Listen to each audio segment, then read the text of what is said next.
Hello everyone, I am out at Kanab, Utah, and I wanted to tell you a little bit about this beautiful town that was settled. First of all, it has a lot of history.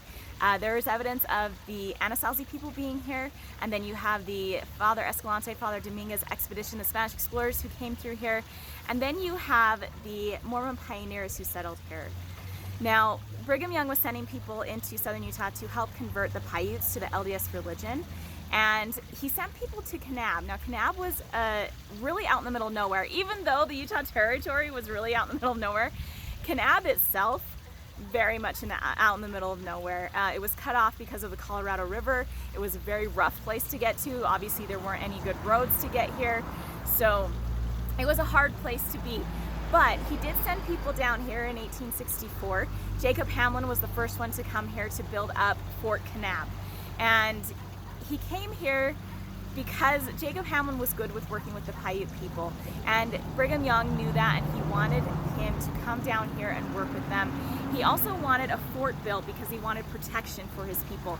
But in 1866, something called the Black Hawk War was in full swing, which was a major war between the Native American people in Utah and the Mormon settlers. And the Paiutes and the Navajo people continually attacked in 1866. They could not hold the fort any longer. Jacob Hamlin could not hold it. So he actually went back to Santa Clara area down in St. George, where we are, right, by Santa Clara, and he worked with the Paiutes there. Now, after the Black Hawk War was over, then Brigham Young sent more people.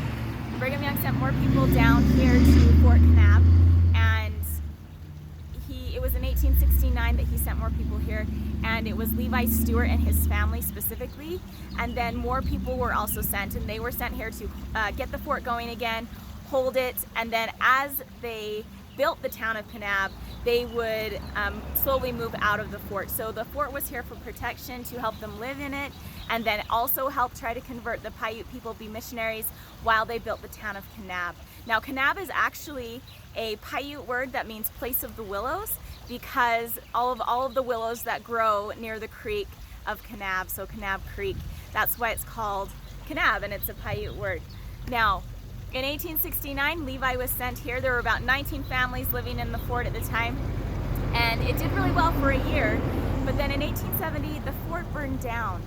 The fort burned down because there was kerosene and turpentine that was being housed in the fort, and somehow it caught fire, and it burned Fort Kanab to the ground. And unfortunately, Levi's wife and 5 of his sons were killed in this fire. So it was very, very sad. It's kind of a somber place, but if you can see, back here you have, that's Levi Stewart, and then you have over here a plaque. These are dedicated. This is actually a monument that is dedicated to Levi Stewart and his family, and his sacrifice of coming here, doing what Brigham Young wanted him to do, was to come here, hold this fort, get the city of Kanab going, and he did that. Unfortunately, though, he had major losses with his time here. It was very sad, but that didn't stop the city of Kanab from growing and becoming a thriving city or town. Now, it is a small town in Utah, but there's so many things to do here. A lot of tourists come here. We have the Grand Staircase that is not too far away from here. People will come here, stay here, and then go to the Grand Staircase. You also have movies that started being shot here in the early 1900s, and it's actually called, Kanab is actually known as Little Hollywood because of the backdrops of all those movies that were shot here. And not too far away from here, just down the way from this memorial, is a museum, and it's the Little Hollywood Museum, so you can go there and check that out. Also in February, they have a hot air balloon festival. So a lot of people come here. It's really, a lot of it's run by tourism. There's lots of gift shops here. It's really kind of a fun place. But the sacrifice of these people, of Levi Stewart and his family that he lost here, this memorial is dedicated to them, and hopefully their spirits are at peace. So there's a little bit about Kanab, Utah for you.